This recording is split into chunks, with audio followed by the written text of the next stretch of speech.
नमस्कार. सिटी न्यूजच्या मराठी बातमीपत्रात प्रेक्षकांचं मनपूर्वक स्वागत. बातमीपत्राची सुरुवात करूया सुविचार मालेने.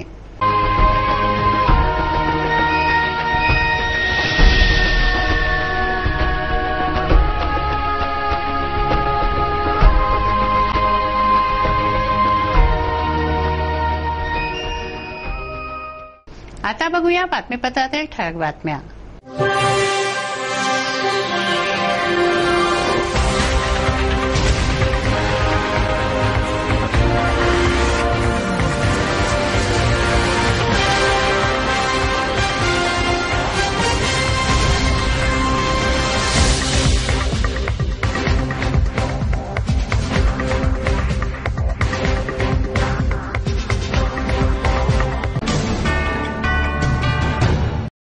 बातमीपत्रात घेऊया काही क्षणांचा विसावा. विसाव्यानंतर पुन्हा भेटू. पहा फक्त सिटी न्यूज.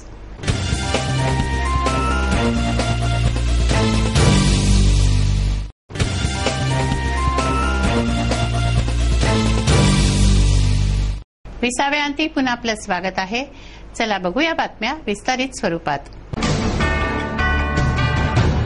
आता बातम्या गुन्हेगारी जगताच्या अर्थात क्राईम वॉच.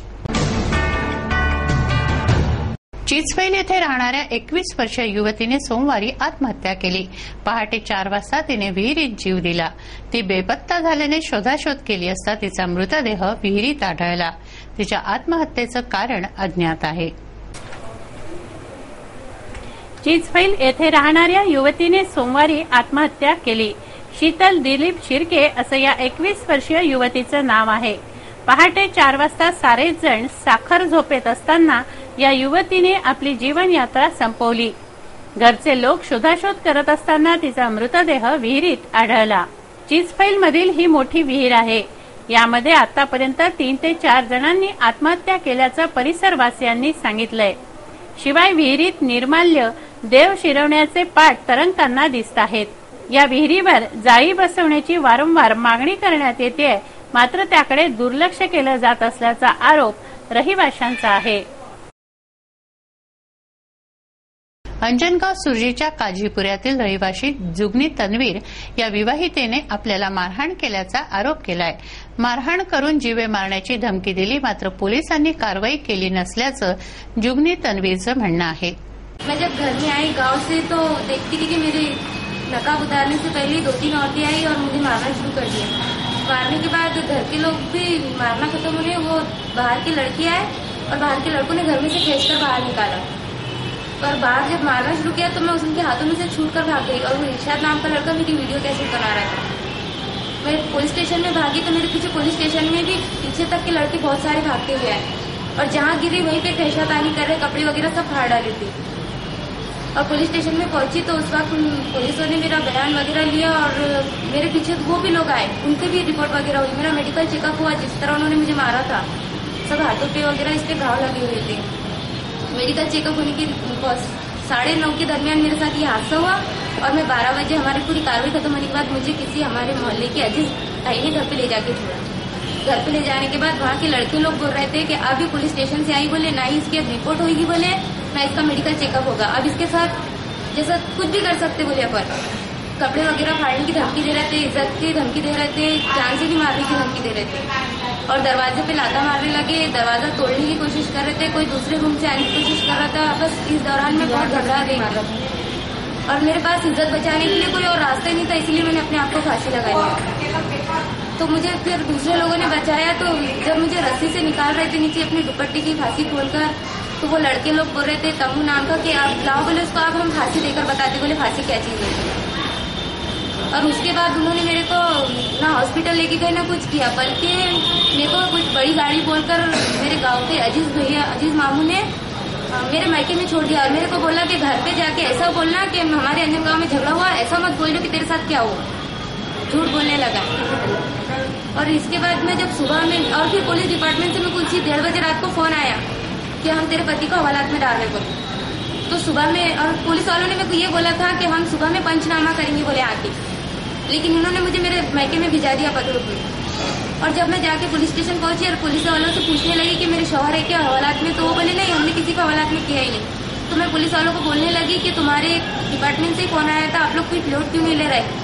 पुलिस वाले बोलते हैं, मैंने उनको बताया कि फांसी वगैरह की तुमने मेडिकल चेकअप क्यों नहीं कराया मेरे वाला, मेरे पंचनामा नहीं हुआ, कोई ऑप्शन क्यों नहीं ले रहे, आप लोग इस तरह हाथ पर हाथ धरे क्यों बैठ रहे हैं। तो पुलिस वाले बोले कि हम पागलों का ट्रीटमेंट नहीं लेते, तू लड़की पागल है।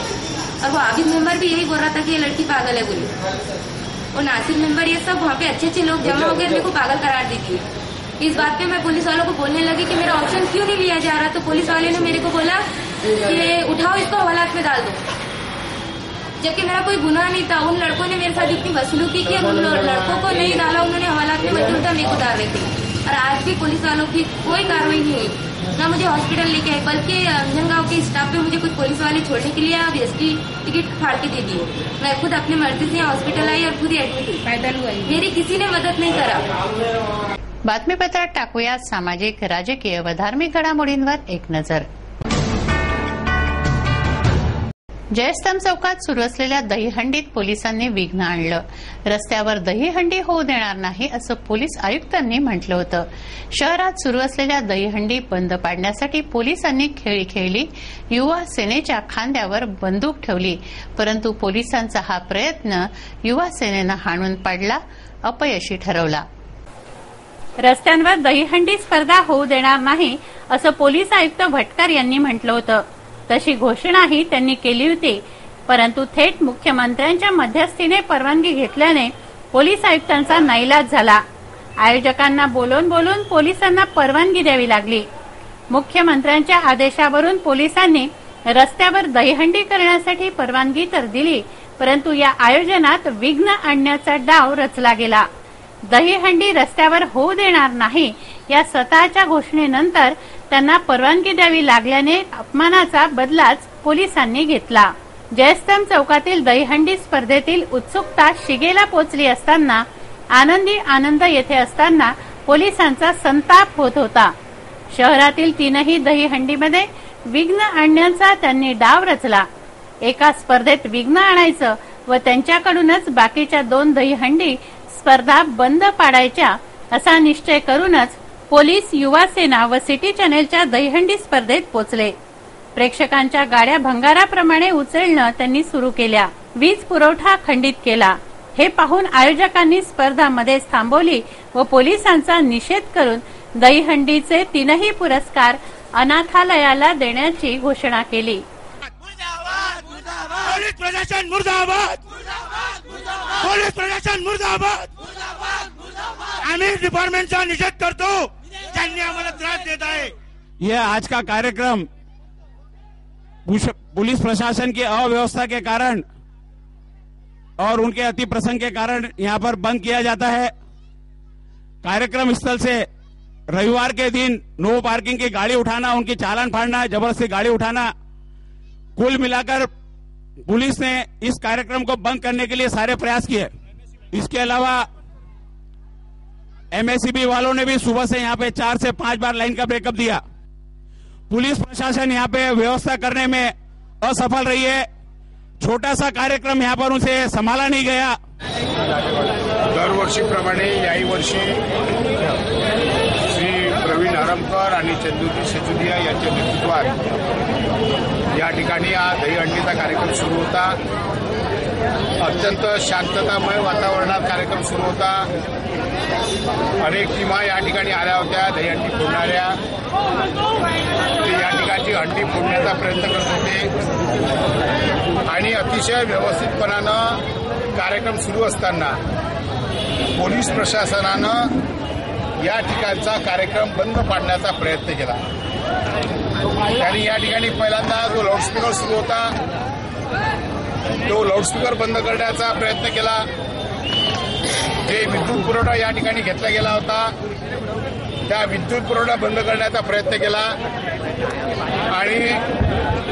असं वाटलं की या ठिकाणी बंद होत नाही, त्यानंतर या ठिकाणी वाहतूक पोलिसांची गाडी आणून जे या ठिकाणी प्रेक्षक वर्ग आला होता, जे खेळाडू या ठिकाणी आले होते, त्यांची वाहनं गाडीमध्ये टाकण्याचा त्यांनी प्रयत्न केला आणि त्यामुळे या सगळ्या वातावरणामध्ये एक प्रकारचं विष कालवल्या गेलं. टीमा या ठिकाणी निघून गेल्या आणि त्यामुळे आम्ही शिवसेना आणि युवासेना पोलीस प्रशासनानं जो आत्मघातकी निर्णय घेतला, जो चुकीचा निर्णय घेतला आणि दहीहंडी बंद पाडण्याचा जो प्रकार त्यांनी केला त्याचा या ठिकाणी निषेध व्यक्त करतो. गेल्या 15 दिवसापासून दहीहंडी होणार नाही, चौकात होणार नाही, सुप्रीम कोर्टाचे हायकोर्टाचे आदेश आहे अशी बतावणी करून दहीहंडीला परवानगी नाकारण्याचा पोलीस प्रशासनानं पुरेपूर प्रयत्न केला. पण सर्व दहीहंडीची एकता, राजकमल चौकवर दहीहंडी सुरू आहे, राजापेठ चौकामध्ये युवा स्वाभिमानची दहीहंडी सुरू आहे, नवयुग संघटनेची राजकमल चौकात दहीहंडी सुरू आहे. पण त्या दहीहंड्याला कुठेही काही न करता हे दहीहंडी बंद पाडण्याचा प्रयत्न केला. याच्यापूर्वी दहीहंडी होऊ नये म्हणून पोलीस प्रशासनानं हायकोर्टाचा दाखला आम्हाला दिला, पण नंतर परवानगी देऊन आम्ही नियमानुसार दहीहंडी करत होतो. पण नियमानुसार सुरू असणाऱ्या दहीहंडीमध्ये पोलीस प्रशासनानं विघ्न घातली. मी त्यांचा या ठिकाणी जाहीर निषेध करतो आणि यापुढं रस्त्यावर मग आता कोणताही कार्यक्रम होणार नाही. तो जर पोलीस प्रशासनानं केला तर आम्ही हाणून काढू अशा प्रकारची चेतावणी. गेट पासून निघाल्यानंतर ठिकठिकाणी नो पार्किंगचे बोर्ड लागलेले असतात आणि त्याच्या समोर गाड्या उभ्या असतात. याचे फोटो मी तुम्हाला आणून देईल आणि तुम्ही असा त्रास आमच्या कार्यकर्त्यांना दिला, हे फार चुकीचं आहे. आणि विशेष म्हणजे मला माहिती नव्हतं, एवढं ज्ञान नाही त्याच्यातलं, पण इथल्या सगळ्या कार्यकर्त्यांनी मला सांगितलं की रविवारी नो पार्किंग नसते. तरीही तुम्ही आम्हाला इतका त्रास दिला. एमएससीबीने 3दा आमचा डीजे बंद पाडला, त्याच्यानंतर त्याच्या व्हॉल्यूमसाठी झालं आणि आता चक्क तुम्ही गाड्या उचलल्या. हे अमरावती शहरात इतक्या छोट्याशा कार्यक्रमात जर पोलीस प्रशासन आम्हाला साथ देत नसेल तर ही फार शरम करण्यासारखी गोष्ट आपल्याला. याचा आम्ही निषेध करतो. ही दहीहंडी कॅन्सल होईल आणि ज्या सेलिब्रिटीज आम्ही इथं बोलवल्या होत्या, ज्या लहान मुलांच्या हातून, अनाथ मुलांच्या हातून या दहीहंडीचं उद्घाटन झालं होतं, आजचं संपूर्ण बक्षीस हे त्या बालगृहाला, मार्की रोडवरच्या बालगृहाला जाते. परंतु पोलिसांचा हेतू साध्य होऊ दिला नाही. येथे चांगला गोंधळ व्हावा व शिवसैनिकांनी रस्त्यावर उतरून राजकमल व राजापेठच्या आयोजनात विघ्न आणावं. दहीहंडी स्पर्धा बंद पाडल्यानंतर शिवसैनिक चिडणार व रस्त्यावर उतरणार म्हणून शिवसैनिकांमध्ये संताप निर्माण करण्याचं काम पोलिसांनी केलं. पोलिसांच्या याच कामाचा नमुना माहुली जहांगीरमध्येही बघायला मिळाला. गृह विभाग खुद्द मुख्यमंत्री सांभाळत असल्याने याचं उत्तरदायित्व आता त्यांच्याकडेही जातं. जे काम पोलिसांचं आहे त्यामध्ये तर ते सपशेल अपयशीच ठरले आहेत. अवैध धंदे चालवणे, अवैध वाहतुकीला आशीर्वाद, गुन्हेगारांना सुरक्षा देऊन स्वतःचे खिसे भरणं यामध्ये पोलीस अव्वल क्रमांकावर आहेत. त्यामुळे पोलिसांची वर्दी डागाळली आहे. हे लपवण्यासाठी पोलीस जनरल डायर बनून शकतात.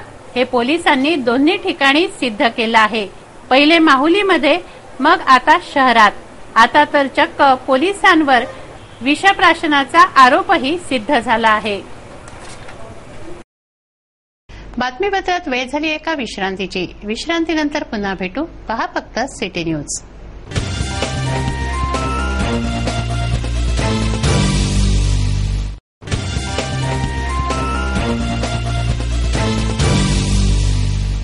विश्रांतीअंती पुन्हा आपलं स्वागत आहे. वळूया उर्वरित घडामोडींकडे. अमरावती कृषी उत्पन्न बाजार समितीच्या निवडणुकीची प्रचाराची रणधुमाळी सुरू आहे. 18 संचालक पदाच्या निवडणुकीसाठी 87 उमेदवार निवडणूक मैदानात आहेत. व्यापारी व अडते मतदारसंघाचे 13 पैकी 3 उमेदवारांनी प्रचारात आघाडी घेतली आहे, तर अन्य 2 उमेदवारांच्या पाठोपाठ आहेत. व्यापारी व अडते मतदारसंघात 811 मतदार आहेत. यातून 2 संचालक या मतदारांना निवडायचे आहेत. अमरावती कृषी उत्पन्न बाजार समितीच्या निवडणुकीचा प्रचार जोमाने सुरू असून हायटेक प्रचाराची रणधुमाळी आहे. 18 संचालक पदांसाठी ही निवडणूक आहे. वेगवेगळ्या मतदारसंघातून 87 उमेदवार निवडणूक लढत आहेत. या उमेदवारांच्या मागे राजकीय क्षेत्रातील दिग्गजांनी आपली ताकद लावली आहे. या राजनेत्यांचं अस्तित्व या निवडणुकीत पणाला लागलंय. व्यापारी व अडते मतदारसंघ प्रचारात आघाडीवर आहे. कृषी उत्पन्न बाजार समिती अमरावती, अमरावती भाजी मार्केट, कृषी उत्पन्न बाजार समिती बडनेरा या व्यापारी व अडते मतदारसंघाचे मतदार 811 आहेत. या 811 मतदारांना 2 संचालक निवडायचे आहेत. व्यापारी व अडते मतदारसंघातून 13 उमेदवार मैदानात उतरले आहेत. 15 सप्टेंबरला या उमेदवारांचं भाग्य पेटीबंद होणार आहे. या रणधुमाळीत मतदारांपर्यंत आपलं ध्येय, उद्दिष्ट, निवडणूक चिन्ह पोहोचवण्यात, प्रचार करण्यात सतीश नरेंद्र कुमार अट्टल, गजानन बापूराव वानखडे, प्रमोद सुरेंद्र इंगोले, राजेंद्र गोवर्धन दास नांगलिया, परमानंद रामावतार नांगलिया यांनी आघाडी घेतली आहे. याच उमेदवारांचं नाव मतदारांच्या तोंडी आहे. सतीश अट्टल यांचं निवडणूक चिन्ह शिट्टी, प्रमोद इंगोले यांचं निवडणूक चिन्ह गॅस सिलेंडर, राजेंद्र नांगलिया यांचं पत्रपेटी, परमानंद अग्रवाल यांचं टेलिफोन तर गजानन वानखडे यांचं दूरदर्शन निवडणूक चिन्ह आहे. विधानसभा लोकसभा निवडणुकीप्रमाणेच या निवडणुकीच्या प्रचाराची रणधुमाळी सुरू आहे. यामध्ये व्यापारी व अडते मतदारसंघाचं पारडं सर्वाधिक जड आहे. आचारसंहितेचं बंधन नसल्याने, खर्चाची सीमा नसल्याने मुक्तपणे प्रचार सुरू आहे. शहरातील चौधरी चौक या निवडणुकीचं रणमैदान आहे. प्रचार कार्यालयांची संख्या पाहताच या निवडणुकीच्या वादळाची कल्पना येते. 15 सप्टेंबरला ही निवडणूक होतेय. तोपर्यंत उमेदवारांचा हायटेक प्रचार सुरू राहणार आहे. सर्वांचं लक्ष या निवडणुकीकडे लागलं आहे. एक नजर बातमीपत्रातील अन्य महत्त्वाच्या घटनांवर.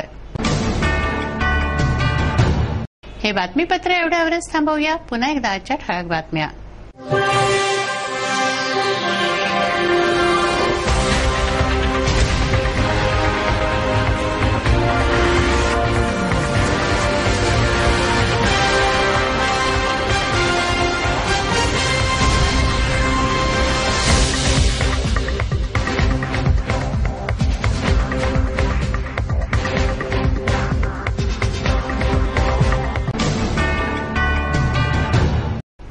वेळ झाली आहे आपली रजा घेण्याची. आपणास काही माहिती द्यायची वा काही सुचवायचे असेल तर आमच्याशी थेट संपर्क करा. आमचा पत्ता सिटी न्यूज कार्यालय, धनराज लेन, सक्कर 7, अमरावती. आमचा फोन नंबर आहे 25703236 आणि वेबसाईट आहे www.citynews.net.in. अचूक, सडेतोड आणि निर्भीड बातम्यांसाठी बघत रहा अमरावतीचं नंबर 1 चॅनेल, फक्त सिटी न्यूज. बातमी आमची, विश्वास तुमचा.